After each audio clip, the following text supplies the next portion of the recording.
Let's get down to business. Let's do it. I'll Part use two. I'll use my quiet voice to talk about A Quiet Place Part Two. Yeah. We can just go. It's strange. I That's a perfect Noah Jupe impression. That's him the entire film. We were talking last night after the screening, and you were complimenting him and Millicent Simmons on their Hmm. performances, which I think they're fine actors, but I don't think this is the movie to showcase them because they're very Um, good at doing one thing each. I think in this movie, not more so. I think in the first film they had a bit more range, but here, much like, and I'll just get out of the way. I'm not a fan of this movie. I guarantee you liked it more than I did. yeah. But yeah, so sorry, I'm monopolizing the conversation already. Performances. Yeah. I mean, I think these two are really great actors, and I would really be curious to see. I mean, I'm pretty sure I've seen Jupe and other things. You saw Honey Boy, right? I did saw parts of it, Okay, yeah. but I thought he was good in Ford versus Ferrari. I thought he was good in Wonder. Yeah. Gosh, he was in that Will Ferrell, John C. Riley, Holmes and Watson. Yikes! Wow. Did not see that. Um, I would really like to see them. Well, I guess I have plenty of opportunity. I just haven't caught up with a lot of the stuff that they've done. But um, yeah, I mean, I guess because I was thinking about this before I jumped on here, and I'm like, could anybody see part two of this? This movie, Hmm. Quiet Place Part Two, without seeing the first one? Now, I'm not. Let's just forget the why of it. But Hmm. the way I look at sequels is kind of like the way I look at comic books. Okay. Is that you should be able to pick it up and just follow along. Yeah. You should be able to watch a sequel. Good Lord, I don't know why you'd watch, like, say, the fourth or the fifth, or you know, you've never watched a Fast and Furious movie and you're starting at seven. Okay, I mean, you won't have too much problem following any of Right. the Fast and Furious movies. Okay, so Yeah, yeah. maybe that's not a good example, but um, I think that this is probably one of those sequels where, like, you really have had to have watched the first one. I disagree. I think in order to understand why people would want to watch this movie, you have to watch the first one. But they start off literally with the Day one, prequel, yeah, day one. yeah. All of the information is there because they introduce, like, aside from the core family, which you pick up the visual information. The daughter's deaf, the son is whiny and scared, the father, John Krasinski, is dead. I mean, you see him in the prequel. We're just going to talk about spoilers, folks. So if you haven't seen this, please turn away. But yeah, John Krasinski, who directed this movie and starred in the first one, is in this movie briefly at the beginning during the prologue. Mm-hmm, But mm-hmm. later, when it cuts to day 474, whatever it is, he's not around, and they talk about him not being around, and you can glean he probably got killed by the monster. Yeah. Emily Uh, Blunt's character, she's walking around with a baby, a newborn. So they're like, well, she had a baby in the last picture. She's got a bandage on her foot. So when she's walking down, or when Millicent Simmons is walking down into mm, the basement, you see the nail. They're like, okay, they're paying a lot of close attention to that nail. They also pay a lot of close attention to the bandage on mom's foot. So that's probably where that came from. All of the answers are there. yeah. I guess to me, I almost feel like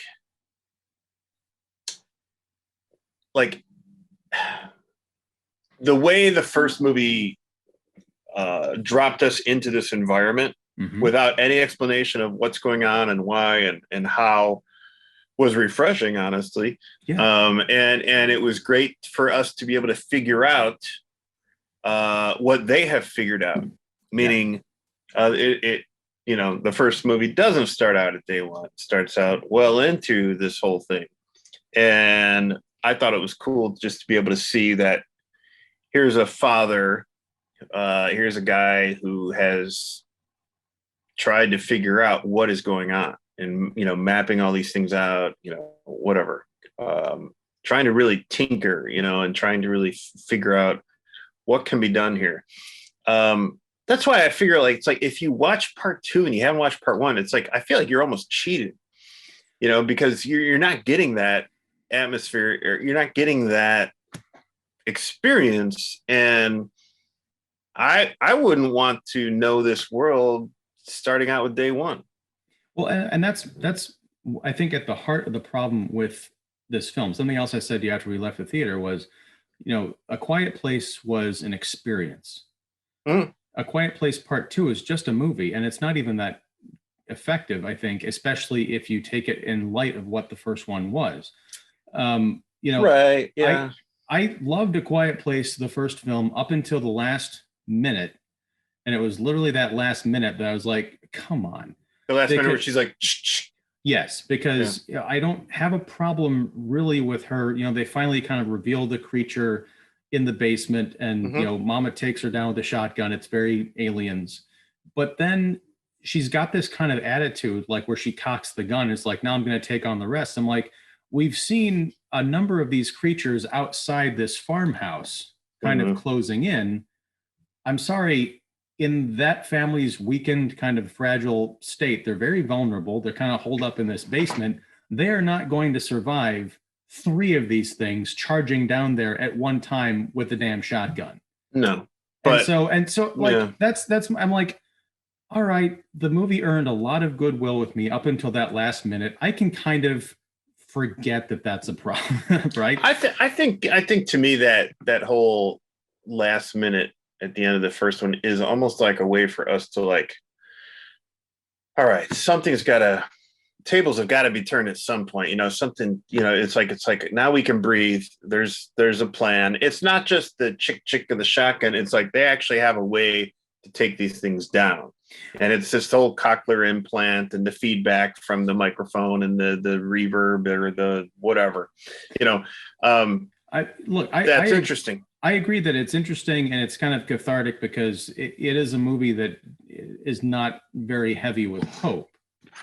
Right. I think if they had just left out that establishing shot showing that there was more than one of these creatures going into the basement, because it's the thing is, these things are so overwhelming and hard to kill that even if you figure it out in that particular situation, it's like, great, we figure out the solution, but we're still dead. In this film, part of my issue with the sequel is they, at the same time, explain a lot more. They they take you back to day one. Here's, we're going to show you the beginning of the end of the world. But at the same time, by doing that, they pose more questions than the movie has time or interest in answering. Sure. Adam Risky, who, is one of Patrick Bromley's friends, I saw him on Twitter, and he had he's very funny and witty and sarcastic. He said, isn't this movie basically just Signs? And I saw that tweet before I went into the theater, and I was like, what is he? Oh, that's what he's talking about. I mean, it kind of can be, I guess. I mean, I think it's more akin to what you were saying when we were walking out of the theater. Is just like, this is kind of Walking Dead season 5, and but in terms of just in terms of what they do with these aliens, because we don't get an origin. Why? Because of the water? Well, that is a problem. It's a problem that you can forgive, because when we see these things on day one, I think that the opening of this movie is the most effective part of it. You start off with an empty street. There's no one around, and you think, oh, so this is, in the middle of the bad stuff. But it turns out it is day one of the apocalypse. It's just everybody is at the baseball game. This small town, they're all going to watch Little League. And then you see these things coming through the sky. John Krasinski stops at the drugstore to pick up some oranges. And then the proprietor is watching the news, and there's some kind of an attack that's happening. He said, oh, it's a bomb. I love that actor too. He's been around forever, and it's so funny how the camera opens up into him. He's just got his mouth open like, yeah. Yeah. And even his wife or whoever's at the counter is like, she's like, hey, bomb. Yeah. And I guess, wasn't it taking place in the news coverage was taking place in like Shanghai, maybe? I didn't catch where it was. Yeah, I forget too. But Yeah. So the interesting thing is obviously the town, like you said, is pretty much at this baseball game, little league baseball game, and something happens in the sky. It seems like it's still somewhat far away, but you can still visibly see it. Yeah. And it's kind of like explosive, like clouds or something. Yet something's like kind of like falling, yet exploding. You know what it is, David? It's the introduction of the Transformers from the Michael Bay movie. Precisely. It's I've forgotten that, and I'm glad. Well, and that's one of the sort of disappointing things of watching this. I'm like, okay, this is in the first 10 minutes, which I think are great. Those 10 minutes end with something that's not so great. It's reminding me of a Michael Bay movie. Now, the rest of the film, they do that thing where they're going to show but not really explain and leave it up to the audience. These creatures don't appear to be intelligent or have any kind of like higher order organizational system. They cause chaos. Showed up here and then they attack when they hear noise. Yeah. Well, that's fine. I don't know if they came down on spaceships or it's kind of like in Cloverfield. Remember they had the giant Cloverfield monster, but then they had like the little crab creatures that were sort of parasites that fell off of that. Maybe they were attached to a space, some space rocks that hit the Earth. That's kind of an interesting idea, but then you start to wonder these other questions later on, like, are they intelligent? If they were, much like the Signs aliens, why did they come to a planet that's 70% water if they can't swim? Can they drive? Can they pilot a boat? Okay, stop that. We're going to get to that. I don't even think that I don't know. I mean, I think less is more with these creatures. I didn't care in the first movie necessarily like where they came from. They just are, and they're a threat. They're not out to eat us. They just want to tear us apart. And they find that, I don't know if they actually feel like anything that makes noise is a threat. It's just that anything that makes noise is going to be obliterated. I mean, they have these claws, they tear it up. It's not like they're eating their prey. They're just destroying them, ripping them apart, throwing them around, tossing them around, whatever. I wish that they had not been from outer space or whatever. It would have been interesting to me to see what if they came, and this has happened before where creatures have come from like inside the Earth. So what if you're at this, think about it, you're at this Little League game, you could hear, if you're underground, you could hear things, you could hear creatures or whatever running bases, you could hear like of the ball and everything, and that would be interesting. All of a sudden these things like come out of the earth and like and that's War of the Worlds, another movie that kind of reminded me of not the most flattering comparison, but I mean the Spielberg version, I guess. And that's I agree. I think that's more interesting, but the problem is the first film focused, this is not a religious message, but it focused on the family. The creatures were almost just incidental. We saw them very briefly. We heard them more than we saw them. Right. Because mostly we were with the family as they were running away or setting up these elaborate, the first film was about how you live in this world. Where you can't make a noise. Right. Playing Monopoly on the blanket, setting up the lights and these intricate systems, right? In the sand going through the forest. This movie is more concerned about showing the aliens. It's like they learned all the wrong lessons from what made the first movie successful, and down to the way that they set up the story. And to be clear, I never wanted a sequel. And that's because the first movie was such a great one and done. You don't need a sequel. And I just feel like the only reason there's a sequel is because of how much of a big hit that first one was. Yeah, it's that not conundrum, but it's sort of the disappointment where you've got people come out with a sleeper hit, and it just captures the popular imagination and attention. Why doesn't the studio say, "Okay, great, go and make something else"? You didn't come to Hollywood with one idea. You came to Hollywood, I'm sure, with a basket of ideas. Let's make the next one, but it doesn't have to be a sequel. Because I don't know who else was clamoring for a sequel to this movie, honestly. Well, I think there's certain people that were, because the first movie kind of ends somewhat like this movie does, where honestly, this okay, this movie ends a bit more abruptly. Oh yeah. But it's still kind of like a just kind of like a that kind of moment at the end of the first one where like, all right, let's get this party started. But this movie ends with like, all right, what now? I mean, this movie ends with the family separated still.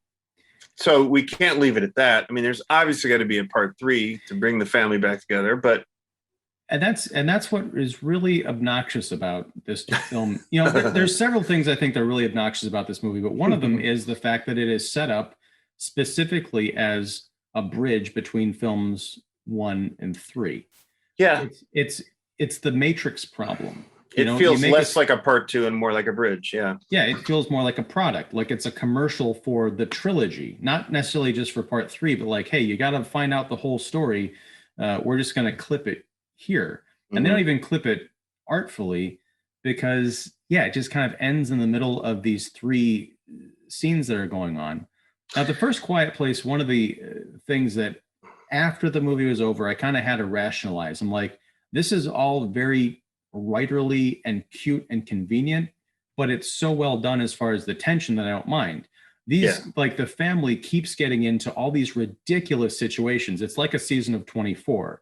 You've got the kids going into the grain silo. You've got the mom with the nail. You've got the mom with the having to keep the kid in the basement. They pack so much into that hour and a half that it's almost like too much of a movie. They have the balance of the quiet and living in the world. They do that here, except that they keep doing this George Lucas thing where everything has to rhyme. You've got at the end, it's like the alien is clawing to get into the furnace where mom and son and little baby are. At the same time, you've got another alien clawing to get into the radio station. Yeah. And there was another parallel triptych earlier. They kept following the same 3-beat structure with these setups. And I'm like, I'm not watching a movie anymore. It's even more of a roller coaster theme park ride than the first one. Yeah. I mean, it definitely is more of a roller coaster ride because I think the stakes are a little higher here, just because we've lost, the father, and now also they had to leave their home, because their barn was on fire, and it's a loss, and they had to take that loss and go somewhere else. And where do they go? Well, in the first movie, they hinted at these far off kind of bonfires, that are kind of remind me of Two Towers or something. But the Abbott family, John Krasinski, Emily Blunt, and their kids, they would get on top of, I think it was either a water tower or a silo on their property and light a fire. And in the distance on the mountains, somebody else would be doing the same thing. So that means, and it kind of hinted at that in the first movie, but that means that, okay, then there's other, humans out there. Okay, interesting. So how do we, I think it seemed like to me, I don't know, you could remind me or correct me if I'm wrong. It seemed like to me like the dad, the Krasinski's character, didn't really have too much of an interest in branching out and journeying out there. And it could be in like, this is kind of like how I would feel too, is like, yeah, there could be humans out there, but we don't know what kind of humans there are. They specifically touch on that in this film. And I think that's fine. I don't like the way that attitude is sort of turned against itself by some of the characters in this movie. Specifically with Cillian Murphy, who shows up as Emmett. He is he's the neighbor whose light that is closest to, I guess, the Abbott family farm. So when they're forced out of there, Emily Blunt's Evelyn takes the kids over there, and he's got these, he's basically in this old like mill or foundry or something. It's a very kind of cool setup because he goes underground, and there's these giant like furnaces that have these giant bolt steel doors that he can hide in, and it's relatively soundproof. The only problem is, of course, you go in there and there's no oxygen, so you have to kind of leave the lever propped open with a towel or something else in order to get out. And of course that gets tripped. It's a very obvious thing that's gonna, someone's gonna be in peril. That's fine. But later in the film, I think it was when Evelyn was talking to Emmett. Too many E names in this movie. She says that whole time, or something to the effect of, that whole time you knew we were out here, you saw the light. And he's like, yeah. And she's like, did you ever think to come and find us or help us? Or did you think it was us? Yeah, I knew it was you. Yeah. Right. But there was kind of this idea of like, did you ever think to come and contact us? And he said no. And I feel like we're supposed to feel like that's one more thing for him to feel guilty about. Like, why didn't you come help us? I'm like, or that this guy's a jerk or something. Right. I'm like, well, what were you doing? Like, all he was doing was the exact same thing you were doing. It's just that now that you're in trouble, you're like, well, where were you? I'm like, well, where were you?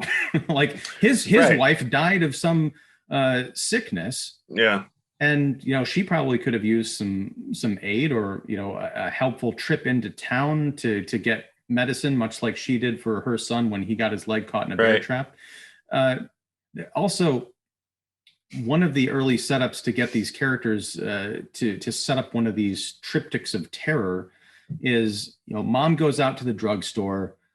Emmett goes after Reagan, Simmons character, because she decides, she picks up Bobby Darin's Beyond the Sea on the radio, decides that this is coming from an island, we can make contact, but mom's never going to let me go. She kind of gets this whole like narrative in her head, like mom will never let me do it, so I have to go sneak out on my own. She never brings it to her and says, hey, this is hope. Like we could actually do something. She just has this kind of petulant teen thing. It's a very teenage thing. Yeah. I mean, she's picking up some of the petulant teen thing that she had in the first movie. Right. Yeah. But it's just, there's too much in this film that feels like we're just going to have the character do this to move the story along. Instead of in the first film, I think there would have been more of, not intelligence, that's the wrong word, but just more of working it out in a way that didn't feel so forced, because she goes off on her own. Emmett goes after her so they can split them up. Mom decides, I'm going to go out and get medicine. So I'm going to leave the newborn, my son with the baby. Yeah. I'm going to leave scaredy cat who got his leg nearly chopped off. He's in a lot of pain. I'm going to leave him here with the infant son or daughter. I can't remember who it was. And then, so he can't sit still.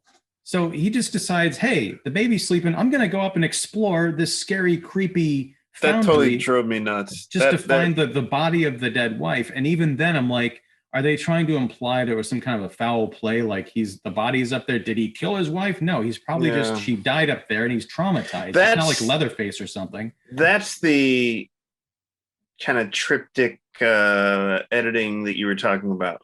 That's the first one. Yeah. Yeah, that's the first one. I thought that was a little bit unnecessary. I mean, I felt like, okay, here we go, a kid who's wandering off for no reason. Why would you do that, knowing that you have a baby to protect? I mean, okay, yeah, he's just a kid watching a baby, and we can't expect, but come on, it's not a normal situation. This isn't day one. It's like we've had days and days, hundreds of days to figure out that, like, my childhood's gone. I need to watch over my family. I need to be here for my family. Especially because they lost their, up until that point, youngest son. Yeah. Because he was curious about the space shuttle toy or whatever. It's like, that was only a year ago. Yeah. So I feel like that scene was really unnecessary. And I feel like there isn't that much, unfortunately, of growth for Noah Jupe's character, Marcus. He stretches in this movie, his cheeks and his lip to get that kind of expression that you've had.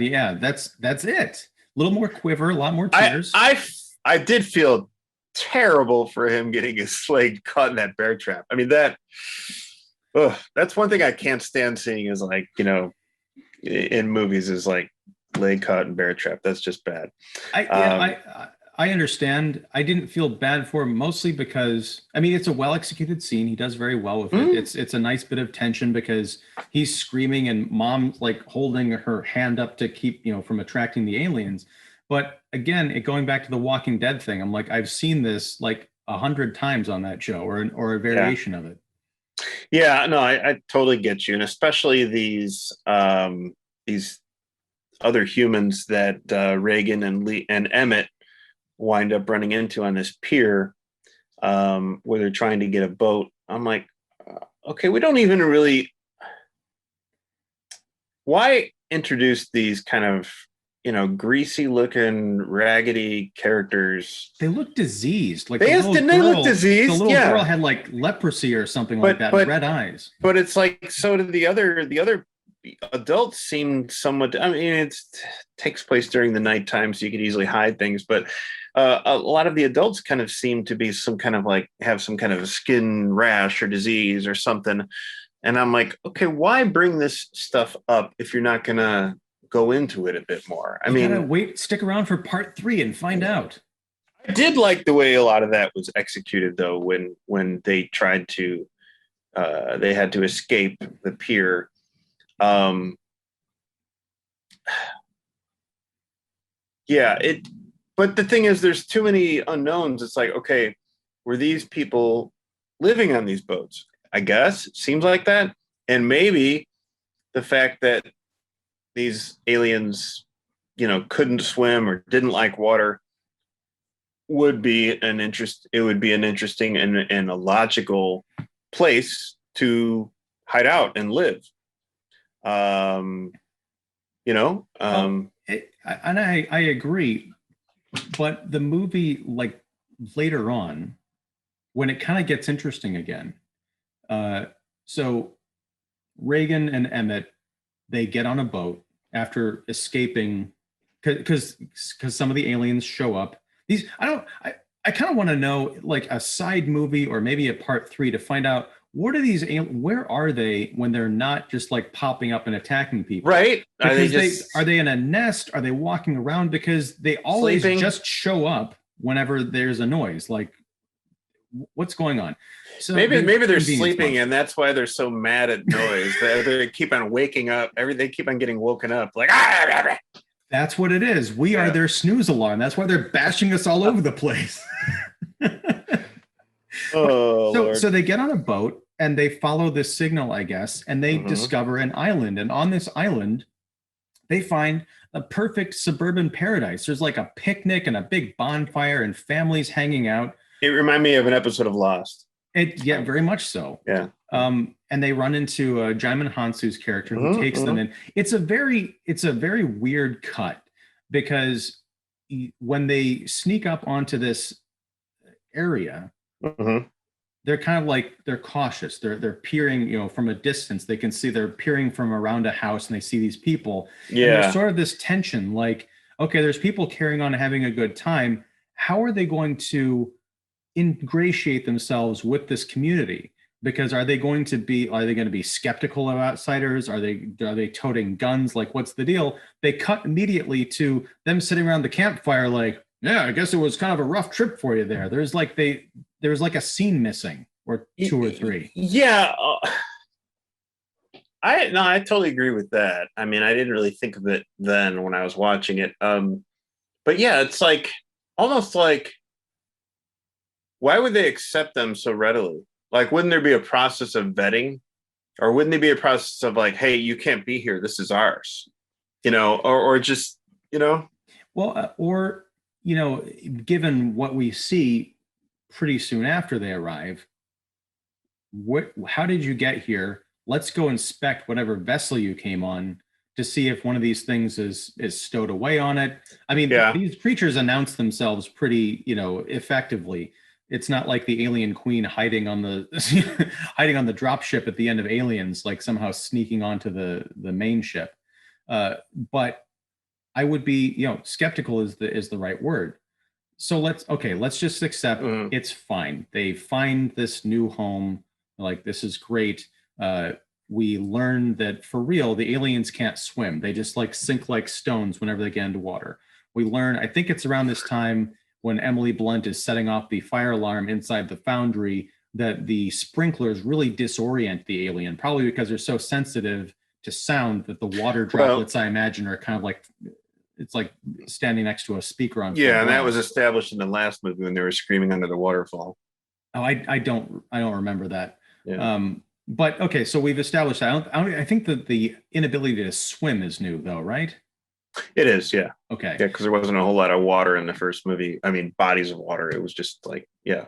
Right. Yeah. So, but it's a cool idea that you have this island and these creatures can't swim and they can't fly unless they are attached to a meteorite that happens to fall in the vicinity. So, like, this is great. Like, they could feasibly go back, get the rest of the family and get them there. Now we find out that it is a very rough 2-day journey on this boat, this little boat from whatever the mainland was out to this island. And I don't think it was 2-day journey. It was 2 days. It sounds like it was 2 days from where the Abbotts lived. It wasn't a 2-day on boat. I don't know, because he was talking about when they, I thought he was talking about when they lived, or from when, sorry, where they left off the pier? No. Yeah. I think it was 2 days. Like how long did it take you to get here? Well, 2 days, from where they were, like where they were, I guess from where Emmett was, living, and where they left the mom and the other kids. But you could see in that opening kind of tracking shot as it opens up, and when they're on the boat, or even when they're looking on the bridge at the pier, in the distance you see the island. So it's not like 2 days from there. And even once they're set adrift in their own little boat, and we see that other boat that the aliens are on, as the camera's tracking towards the island's not that far away. Okay, that was all just very confusing to me, because what I took from it was the island was so remote from wherever the mainland was that they set out on these ships, because we learned this in the backstory. They set out on the ships. The Coast Guard, I guess, set a bunch of people, like everybody raced to the pier once they, to try and get off of the mainland. And then apparently a lot of those boats and people were destroyed. And yet maybe it was from a different pier or a different spot from the mainland. Yeah. But when we see this pier with the boats, when those raggedy people and Reagan show up, it's like fully intact, just like, boats, people hanging out. So it could have been a different pier or something. I don't know.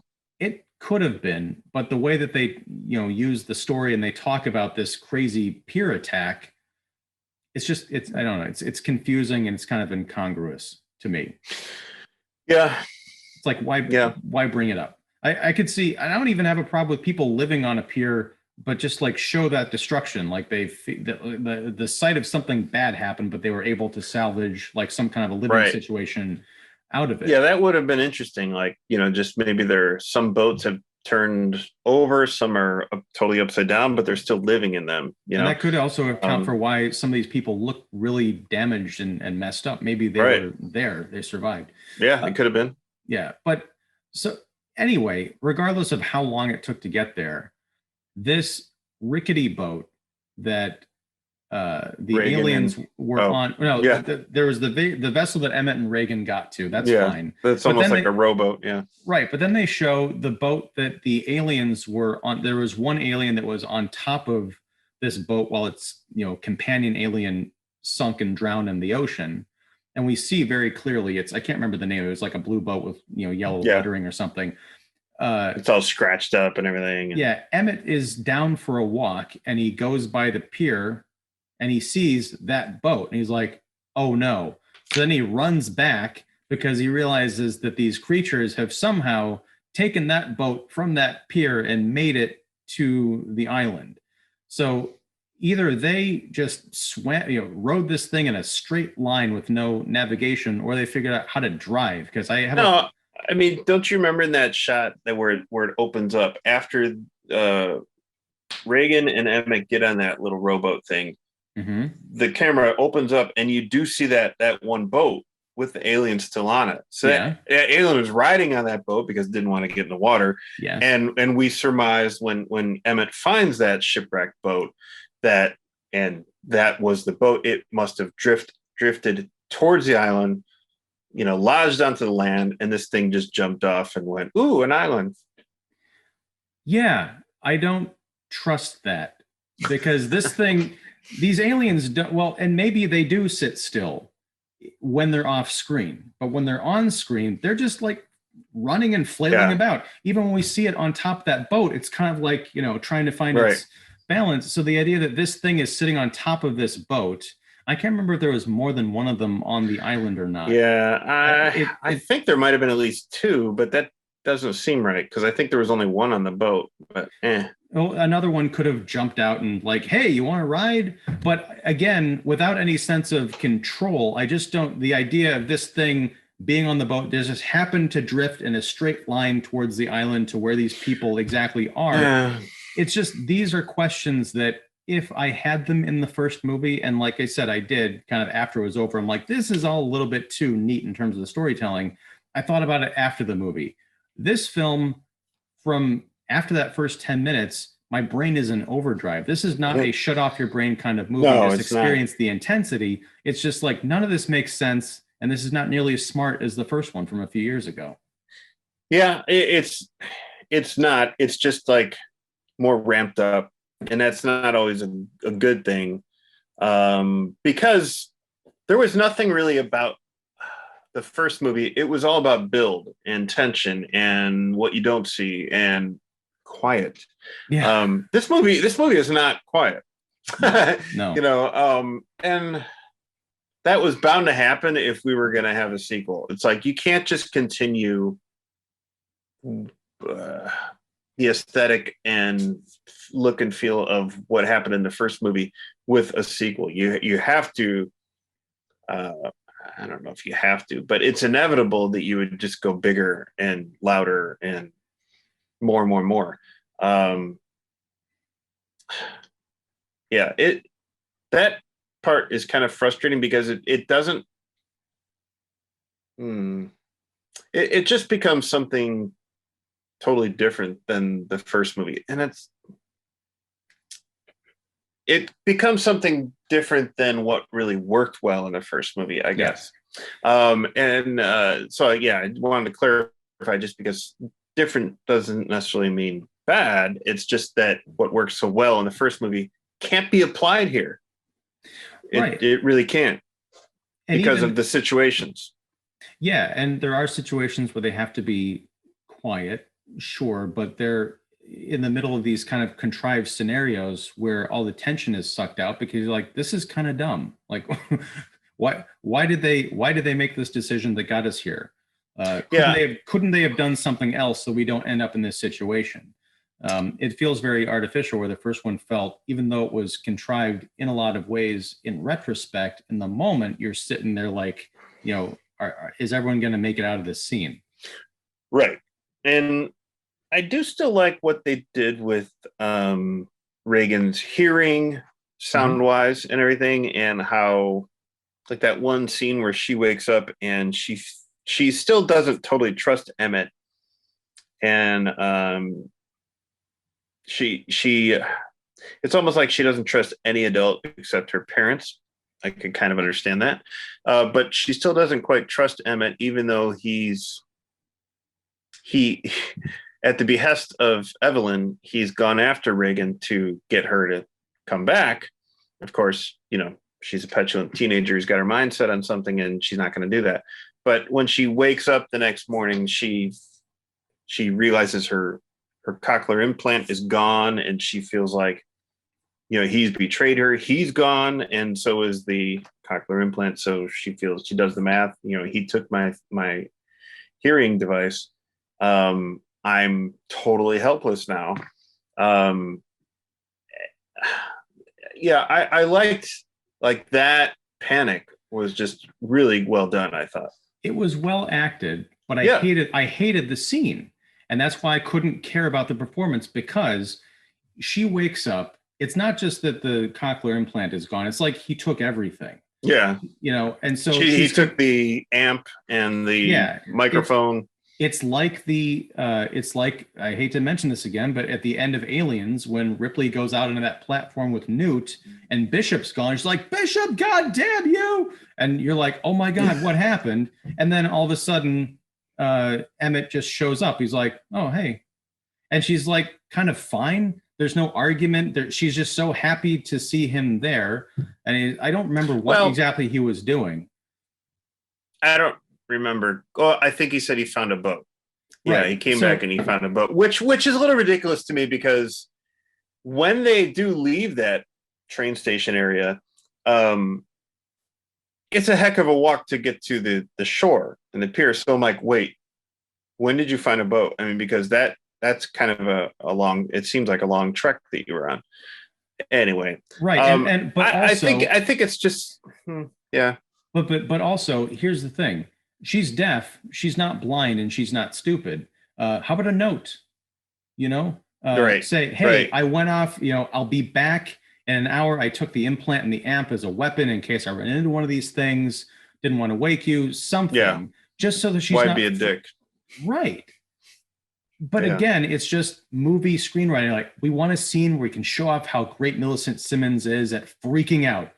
What can we do? Yeah, it would have been nice if, yeah. I mean, regardless of the situation and the environment, you could still be human, right? You could still be considerate. I think this guy was just, and Cillian Murphy does a great job. Yeah, I think this guy's like really, really damaged, emotionally, psychologically, from what he's had to witness and see. And so, yeah, I'm sure he's not, he really didn't want anything to do with the Abbotts anyway. I mean, that was established, right? But I could see how he might be a character who's just like not thinking like the way we're thinking, Here's, I think, how this movie could have worked. And it wouldn't have worked possibly because of the ego of the filmmakers and the actors involved. But imagine if this was A Quiet Place Part 2, but it's about Emmett and his wife and their family, because they have a little boy who died, apparently, maybe it was even on day one, but it was very early. She died like 11 weeks before we pick up with them.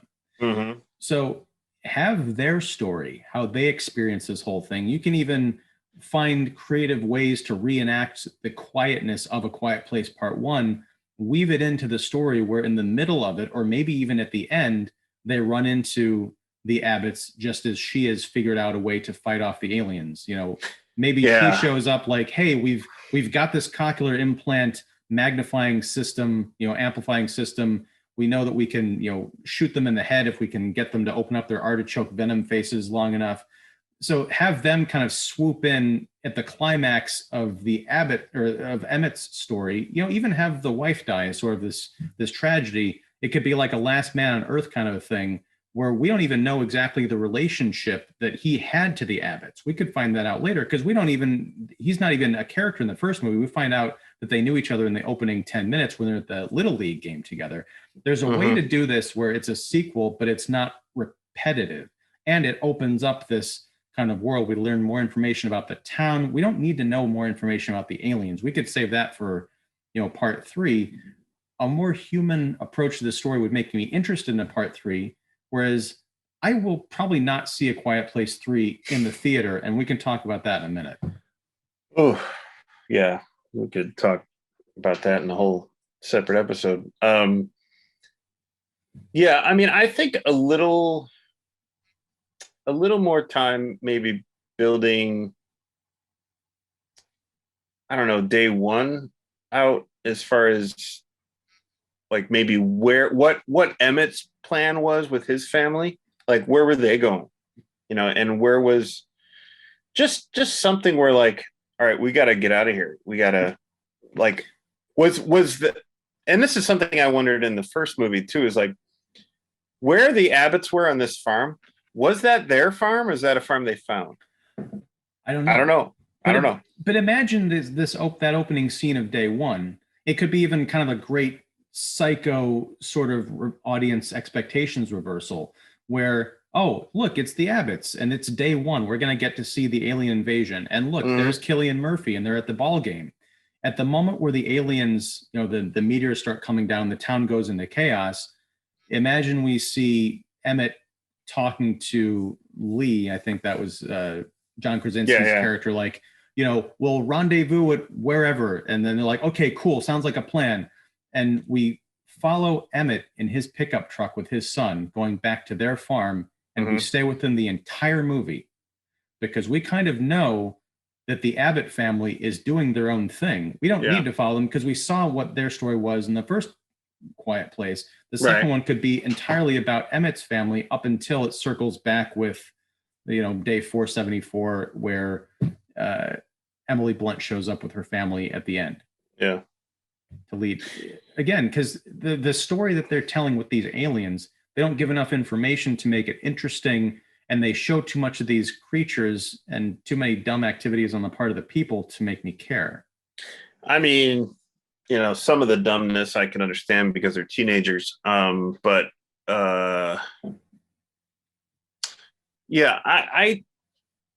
we don't really, the only thing that, like we said, the only thing new we learn about the aliens is the whole water thing. I would have liked to have seen kind of like how we learn how raptors communicate with each other in Jurassic World. Like how are these creatures communicating with each other? Are they like, because they have such an interesting, like, the whole artichoke, Stranger Things vibes head. Why are they created this way? Is it all about this sensitivity to sound? Is there sound? Is there hearing like amplified or greater than anything else that we're aware of? That would be interesting.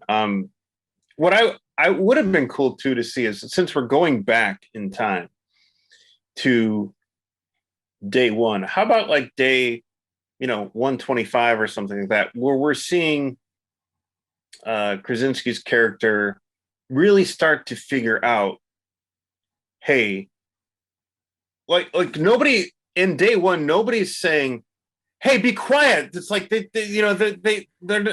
just panicking, and it's understandable. I mean, this is happening for the first day, but it would have been cool to see somebody at some point establish, look, if you're quiet, they're not going to attack you. There's a little bit of that in that opening 10 minutes when they're in the bar, wherever. But that would happen if there was a stalker, if there was a serial killer. I mean, that would happen if with any kind of threat. Be quiet, you won't be found. But in this world that the writers have created, that's the key thing with these creatures, is they will find you when they hear sound and they will shred you and tear you apart. But what I'm curious as to, like, at what point in all these days did someone, we could assume, as far as we know, Lee, figured this out, that look, they're affected by sound and they're attracted to you by sound. I guess that would have been kind of interesting to me, but no, I'm there with you. I think if they're going to go back, you could almost do this as not a sequel, and not exact kind of a prequel. I mean, it's kind of like Godfather, sequel, prequel, Right. But I mean, we revisit Lee's, studio where he's putting all this stuff together. And he's got that whiteboard. Yeah. It's like, a sensitive to sound body armor or something. Like there's some notes, some questions. If you want to do the prequel route, show us what led to their discovery of this. Right. What encounters did they have with these creatures for him to go back and like, well, I guess this is a thing too. Or did he see that on the news? That kind of a deal. But anything I think would have been better than this. The sequel, I know it's a huge box office success. It's got lots of critical acclaim. Audiences apparently love it. I'm just kind of scratching my head thinking, had this movie come out when it was supposed to, had the pandemic not happened, would people have been as overjoyed with it as they appear to be? Or is this like, hey, remember there was that event movie that everybody loved going to theaters, is like the reason to go back to the movies? Now we've got reason to go back to the movies part 2. So you're just so excited to be there that it's like you can overlook the fact that the story is really flimsy. I think it still would have received the same response. Yeah, I mean, I think that the only thing is that not just that people would really be curious about a part two, but I think at this point, with things loosening up and letting up a bit, people are really dying to get out and not just go return back to the theater, but like, let's try and do what we used to do, kind of thing. So, I mean, I think that's one of the reasons why, this is becoming such a big hit for opening weekend. You and I saw this on a Saturday night opening weekend. What were we thinking? I mean, really, when did we? I mean, I feel like you and I, maybe probably because we have access as critics, you and I have pretty much stopped doing that kind of thing. I mean, obviously, as film fans, we started out doing that. It's like you go see a movie that you really want to see on opening weekend, and then we started writing, we started being, we became critics, and we have early access to stuff like that. So we aren't, yes, I'll say, subjected to such an experience. I did not miss movie theaters in opening weekend. Well, neither did I. And, I think it was Colin Suter mentioned this on Facebook. Yeah. He said the problem is people have spent the last year inside at home, watching movies at home, which has only amplified the bad habits that, I remember before the pandemic, there were all these conversations, kind of among the critical community, like, we are so glad we have this access, because when we go to the movies now at any time of the day, it's people on their cell phones, people talking, people getting into fights, just propping their legs up on popping their feet up on, seats that are on the backs of people's heads. Kicking the seat. Yes, kicking the seat. But just the worst kind of human garbage. But after a year of being in lockdown and now everyone's come back out, it's like all those habits have been amplified. They need to learn how to be re-socialized. And so honestly, for me, the reason and possibly you too, I don't want to speak for you, but I assume the reason I didn't go to the critic screening is because, I lost my job during COVID. I had a job that had me specked in the middle of downtown Chicago. So it was a 15-minute walk to the theater where they had all these critic screenings. Right. So it was no big deal. Now, if I want to go to a critic screening, I have to take a train downtown or drive downtown and pay more for parking than it would be to go to the AMC near my house and see it. Plus, there's a lot of commuting time away from my family. It's harder to justify that commute. Right. And it's like, oh, I'm just going downtown to see a movie, as opposed to I just got off of a 9-hour shift and then I'm going to go to a movie. Right. Yeah. But based on this experience, like the magic of the movies, I think it's going to become an event for me. It's going to take a lot for me to even just go to these press. I'm probably going to skip a lot of press screenings. And as far as paying for movies to talk about them, there are a billion movies I haven't seen. So totally. I don't know what the future holds for me and new releases, but this magic of cinema is gone. I mean, I'm totally fine. There's still enough emails, enough publicists, enough access to screener links. If people are going to behave like morons still in theaters, I choose not to be a moron, or a fool, and be subjected to that. I have a choice to go to a movie theater, a place that I used to love, see movies the way I would ideally like to see them, yet be subjected to human behavior that's just totally bonkers to me. It baffles my mind that people would get in their cars, go to a place where they could pay $26 for popcorn and a drink, and go nuts. You're basically leaving your home so you could eat junk and drink crap. And the movie is just like, it's ancillary. It's no big deal. Oh yeah, I guess I did pay for a movie and I'm sitting in a movie theater. Oh yeah, I guess I could talk all through these trailers. Oh yeah, I guess I could go up and down these stairs because I drank 62 ounces of a drink and I have to pee 4 times. And I guess I could be really loud going up and down these stairs because, it is called A Quiet Place Part 2. Well, also there was the dude with the cell phone. Like the cell Literally phone, answering his phone and talking. the cell phone goes off. It's got a silent mode. You can also click it off, ignore it, or you could say, if it's that important, I'm in a theater.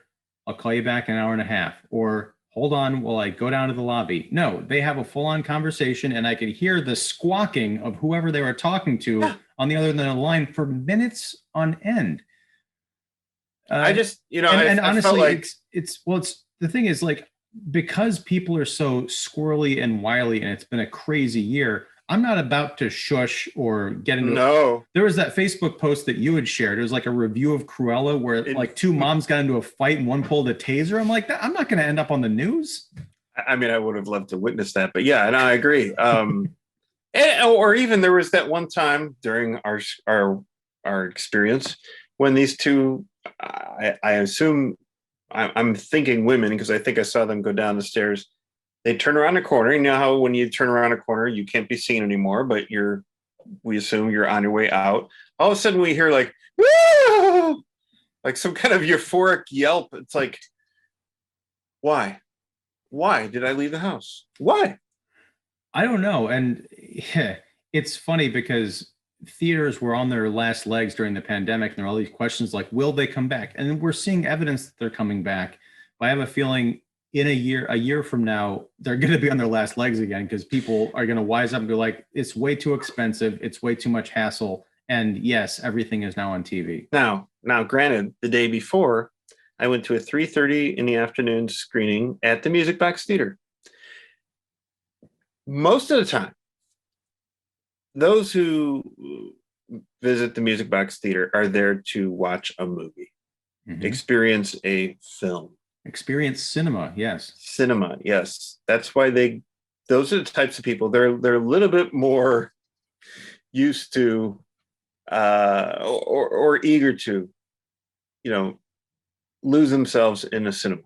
Well, it's also because Music Box, especially this weekend, oh my God, they're showing movies that it is like a rare treat to see them on the big Yeah. screen. They had Ron, Suspiria, Playtime, Days of Heaven, Yeah. All this stuff. So it's almost like Celluloid Church. You're going to go there and be swept up in it. Yeah. So these are primarily cinephiles who are going to see these, and they're excited to see something that they would normally not be able to see on the big screen. Totally different crowd or atmosphere from an opening weekend, big budget, major studio release. I just don't, to me, kind of like what you just said, it's like there are still so many other movies that I could be watching that I haven't caught up with or whatever. It's just like, yes, all right, it's another thing that you've ruined, humans. That's it. It's like yeah, I if I do go back to the movies, like I said, it's going to be an event kind of a deal. Maybe I'll venture downtown for a critic screening of like a big movie. Like, well, the IMAX at Navy Pier is gone, so there goes my chance of seeing Top Gun Maverick. Well, I mean, at the AMC theater that we go to, there is a Dolby theater. It's a IMAX, yeah. No. There's a Dolby theater, not the IMAX. LIMAX. It's on the other side of the Is theater. The screen, is it bigger or is it just the sound gimmick? It's Dolby. So it's not sound, yeah. It's sound and it's vision, but it's not like LIMAX or anything like that. It's like how the Dolby that we saw, Blade Runner 2049 in River East. It's like that at Village Crossing. So I would see like that, like I mentioned to you, it's like, okay, I would see Top Gun Maverick in Dolby. I mean, it's like that crazy sound where your seats rattling and everything. And the thing is with those Dolby theaters is, you remember, you have the seats are configured in such a way where they're more like lounge chairs. They're spread out a little bit more. You're not on top of, or, you're not as close to people. It really sounds like I hate people, but I want people to have the same consideration and respect that I do. And I know that that's just not going to happen. I mean, you kind of almost have to pay for it. Like you have to Well, pay the that's what upcharge, like that's the 20 or the $25 ticket just to go see a movie because it's kind of like, well, these teenagers who are loud and obnoxious, they'll pay $13 to go yeah. see a movie. They're not going to pay $10 more than that to see a movie. Well, that's what I mean with Dolby is you're probably next to Limax. That is the highest ticket you're going to find, and I'm like, well, I guess I'm getting what I'm paying for. It's because they're going to be more spread out, and not a lot of people are going to be wanting to pay at that high rate. But depending on the movie, I'll go pay for that, I guess, just because I'm guaranteed a little bit better of a environment. Yeah, I guess that kind of gets to the last straw for me with what happened last night is A Quiet Place 2. And I know I'm in the very smallest minority of critics who are thinking this. There's nothing about this movie, unlike the first one, that screams, I have to see this in a movie theater. Uh, because you're not getting that communal, like soundless experience with the audience, because as you mentioned, there's a lot They've more ruined noise it. going on, right? Well, on top of that, the movie itself is more interested in the noise and the bombast than the first one was. But True. also, the noises that they do have, there's a lot of like jump scares and Yeah. obvious cues. I'm like, I could watch this at home on TV by myself or with my wife and have the exact same emotional experience. I can't say that about A Quiet Place. I am glad that I got to see A Quiet Place Part One in a theater with a Oh preview yeah. audience that was a mixture of critics and like contest winners, general public. We all got to experience this amazing communal thing because you could hear a pin drop during that entire screening. Mm-hmm. No, true. Not so the case in this one. I'm glad I saw it on a big screen just because it's a big screen, and it's the this if you're going to be loud, the sound in a movie theater is better than the sound at my home. Um, Well, uh, yeah, I understand that. I'm just saying, like, there's nothing uh, experiential about those loud noises where I'm like, I need to have my ears blown out by this. And like, I would have gotten yeah, it would have been the same shrug on my couch as it was in the theater that I paid for. yeah. I mean, if I did watch this at home, I could still watch it late at night, all the lights out. Maybe I'll lean a little bit closer into the TV or sit closer, and I'm Subtitles. sure would have had the same. Exactly. Yes, I'm sure would have had the same. Maybe not the same experience, but I'm sure I would have appreciated it better because I'd have a better human environment. Let's say. Yeah. So, man, I don't know. Maybe. Yeah, I'm with you. I don't know what my future is going to hold as far as frequenting movie theaters. I think it is going to be very selective. Um, I I would go to the Siskel Center. I would go to Music Box, but yeah, I don't know about much more than that. Yeah. And it's unfortunate, but Yeah. I feel like we were going to get here anyway. And it's weird because I remember a year ago when we were doing a series of shows, like what's the future of movie theaters, and I was one of the first people saying I can't wait to get back. That's my recollection of it anyway. Like I want to go to the movies again. And we did go again last September when we saw Tenet, Tenet, and yeah, first yeah, time in 10 months. Yeah, yeah, and even then, well, then it was what first time in 4 months, but even then, I was feeling a little apprehensive about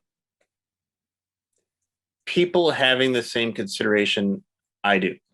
There were still people like getting like right, and this is why we're all still like very like conscientious of wearing masks and everything. People are still like trying to get through cross in front of me to get to their seat, and I'm like, right. couldn't have you have found a seat away from me? There's still this like, and I'm like, why are we here? And it's trying to figure out what Tenet's all about, and then having this on your head and mind, and it's like, oh. Well, yeah, and then like the mask thing, like it's great if you want to lose weight because I was so apprehensive to eat my popcorn and I think might have had some candy or something. Like I barely touched it because it's the annoyance of like lifting up the mask, and I felt like every time I lifted up the mask, there's like 1,000 eyes like looking at me, like, oh my god, his mouth is exposed. Yeah. So here we are now. We're both vaxxed, and we're thinking, okay, well, things are going to get better, but have they? Yeah, I don't know. Yeah. Well, they'll make a movie about this someday, and hopefully it'll be a better than A Quiet Place too. I think that's a good place to wrap it up. Yeah. I appreciate you. It was good to go see a movie with you again last night. Sure was. It was weird because even though we hadn't done it in like almost a year, I think it's because we'd seen so many movies together over the last several years. It's just like, slipping on a glove, Seems like old times. Yeah. Yeah. Yeah. My little quips about trailers and everything. Yeah. All right, man. Well, thank you again, David Fowley of Keeping It Real. I forgot to introduce you at the outset. Again, it's like kind of my thing. But yeah, check them out. Your stuff will be in the description. If you're enjoying this video, please like, subscribe, all that great stuff. And we'll be back talking about, I think we've got a couple of movies coming up. I don't want to say what they are because we got to figure them out. Figure some things out for the month. Some of them will definitely not be new releases. But we'll see. One of them I think that we're going to talk about will be a new release, but a very old movie. Another roller coaster ride, if I might. At least one of them. Yeah. Yes. Yeah. But anyway, thank you, sir. And we'll catch you later. All right. Take care. You too. Bye. Bye.